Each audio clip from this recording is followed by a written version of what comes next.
J'ai une de mes chansons de Samakan qui a été utilisée pendant longtemps à la chaîne 1, la télévision nationale. Et pendant près de 20 ans, je suis passée tous les jours à la télévision. Les Gabonais ont entendu ma musique. Mais ils ne connaissaient ni mon nom, ni mon visage. Alors, je m'appelle Tidiane Zebi, je suis chanteuse et je suis gabonaise. C'est ce que je peux dire pour l'instant. Depuis que je suis née, on m'appelle Tita. Dans mon village en Bigou, si vous demandez quelqu'un qui a mon prénom officiel, on ne pourra pas me retrouver. Mais si vous demandez Tita, tout le monde me connaît par ce prénom-là. Alors, je me suis retrouvée dans l'univers de la musique. J'ai commencé ici au Gabon, l'année de mon bac. Ça a commencé par une réflexion.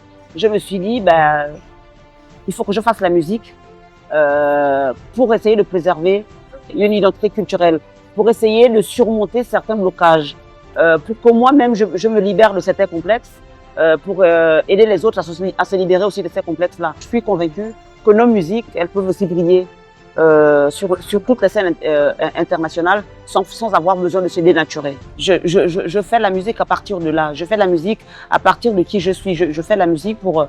Déjà pour moi-même, me regarder dans un miroir, me dire que voilà, je suis aussi bien que les autres. Et aujourd'hui, je suis ravie de constater qu'il y a quelques artistes qui aujourd'hui chantent dans leur langue parce qu'ils m'entendent chanter, parce qu'ils voient que je fais ça à l'extérieur. Donc j'ai gagné quelque chose, j'ai réussi à faire ça. Et pour moi, c'est une belle victoire. Donc le premier public de Tidiane Zebi, c'est un public français. Les premières personnes qui m'ont vu sur scène, c'est des Français, mais des Caucasiens. J'ai fait des salles où des salles étaient pleines, mais pleines de gens qui n'étaient pas du tout des Gabonais.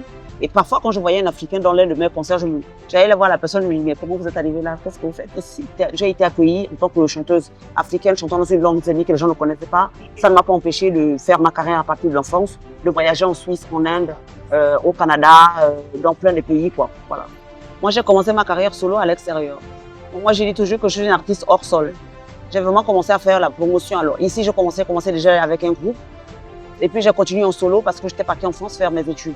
Dès que j'ai commencé à faire mes premiers pas dans la musique en solo, ma principale interrogation, mon principal espoir, c'était de revenir dans mon pays, de faire ça devant les gens de mon pays parce que c'est quand même leur culture.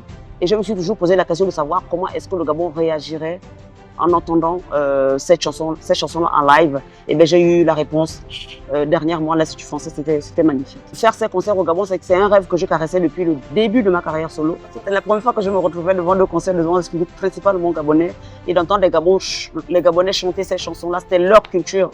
Ça m'a fait choquant, mais je suis venue ici pour ces concerts-là. C'est pour ça que je suis là. Moi, j'ai mis une chanson que je n'ai quasiment pas chantée. J'ai juste dit les premiers mots, la salle a chanté, du début à la fin.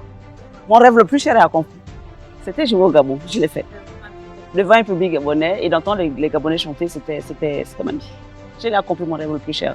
Ma carrière peut s'arrêter là, je le dis très sincèrement, je peux arrêter de faire les scènes.